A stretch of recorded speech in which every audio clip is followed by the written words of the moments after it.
Abbiamo Carlo Gusci, allenatore dell'Ira Follonica. Carlo, il risultato pesante, sembrava quasi il secondo tempo, però la squadra forse rientrava in maniera diversa. Sì, buonasera a tutti.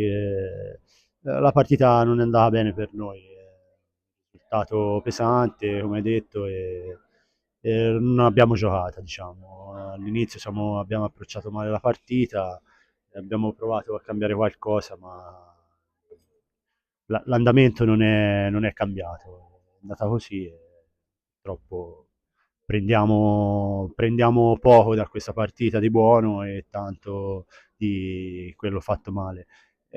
Lavoreremo su queste cose e proveremo a andare avanti per la prossima partita. Abbiamo visto lo sprazzi di gioco e sprazzi di azioni individuali, come dicevi te, insomma, c'è da lavorare parecchio.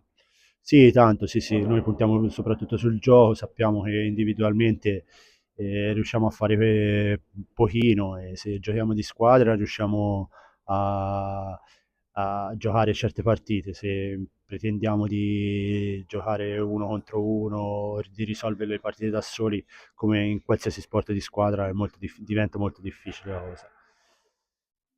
Alla prossima partita, speriamo meglio, dai. Allora, in bocca al lupo per il proseguo. Crepi il lupo.